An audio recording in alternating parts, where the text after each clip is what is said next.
I am here to talk to you guys about the environment. Who would have thought kid with long hair probably smokes weed talking about the environment? But the thing I thought that was weird about the environment is that recently the environment has been going down, allegedly, but where the fuck is Captain Planet been? He's been on like a 10-year break. I mean, the polar ice caps are melting and Captain Planet hasn't been seen. No, I really think it's going to be crazy when he comes back, you know, and just come back and be like, what is going on? Planeteers, where are you? Where have you gone? What the hell has happened here? Man, Major Milky Way is really going to whoop my ass on this one. All of a sudden, you hear in the background, Major Milky Way!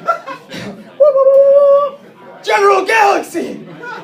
Oh, Captain Planet! I'd like to know very much what has been going on here. What happened to all those kids you've been hanging out with? Your mission has failed horribly, Captain Planet. I'm demoting you to Private Planet. That's my joke about the environment. Obviously, I don't care too much. So, I don't know about you guys, but I have an older sibling, one older sibling. Yeah, clap your hands together if you have an older sibling. Yeah. So yeah, no, that's not a clapping. Well, see, having an older sibling, it really messes with your head.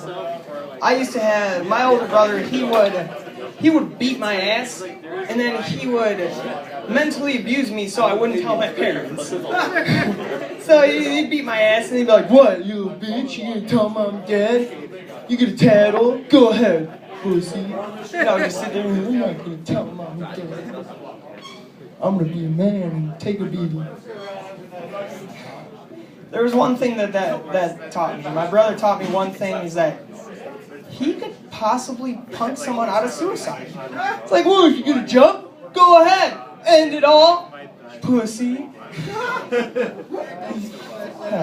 I mean, there's a couple of things that I learned from having my family. I have a real messed up family, if any of you guys can relate to that. Just so messed up that I'm not even going to explain how it's messed up.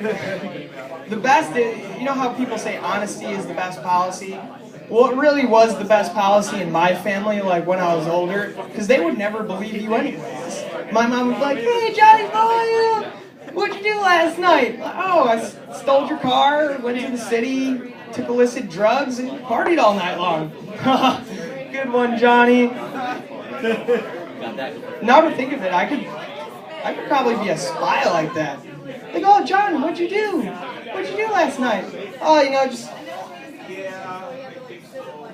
fucked with the KGB. People would come to my house like, yes, ma'am, we need to speak to you about your son. Where was your son last night? No, he was just playing with his friends, you know, Kyle, Greg, Bobby.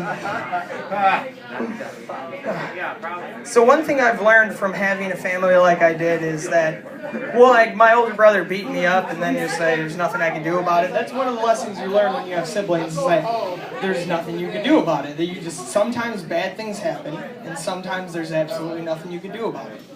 For instance, people just keep creating new rules that you have to follow because they make the rules and you have no say into it.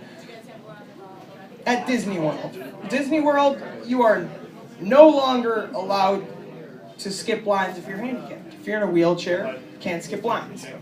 Which I agree with, because if they want to be treated like humans, they should have to fucking sit in line for 3 hours like the rest of us. Right? At least they have something to sit on. So I guess what had happened was parents were going to, you know, volunteering at children's hospitals and picking up little handicapped kids like they were flash passes. Like I could just imagine the family going in, honey, he could be our son. No. Wouldn't it be weird if some shady kid came out of the shadows just... You looking for a line skipper?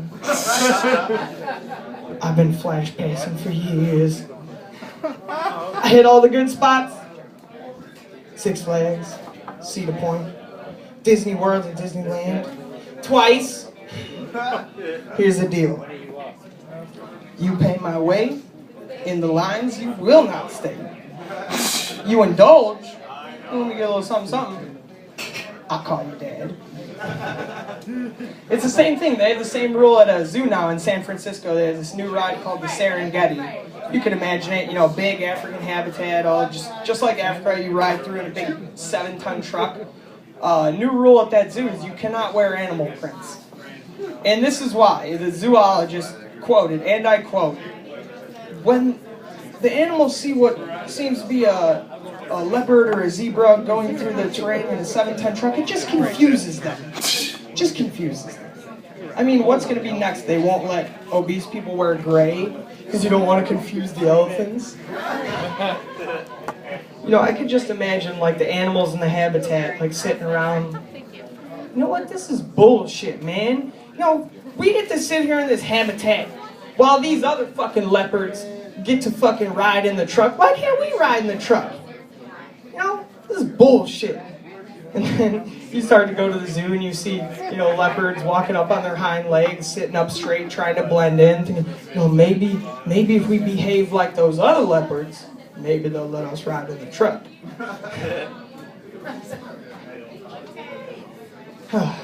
So do you guys know any famous people? Any celebrities? You don't know any celebrities personally? Me either.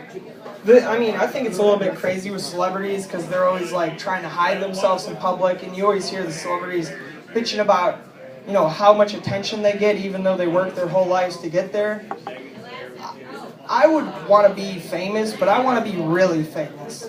I would want to be so famous that I would get a suntan from all the photographs that people would take of me.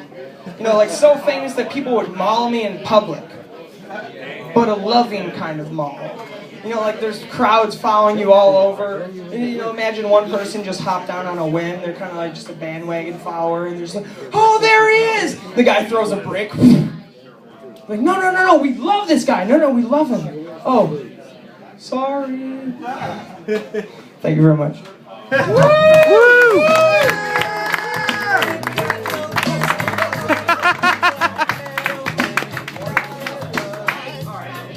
Alright guys, there's Johnny, so he's got a chance to steal one of your gifts or pick one of your own. What are you going to do? Oh, Ian, the $10 is gone. He's taking it from you. Son of a bitch! How about the next round someone can? Yes. But you can steal it back at some point too. Okay, there you go. Alright, Ian, you can take something else from somebody or you can grab something new. Grab Johnny's beer! Next round, if it's opportunity for you. Alright, take a little, what is it? We gotta see what it is, so in case we want it later.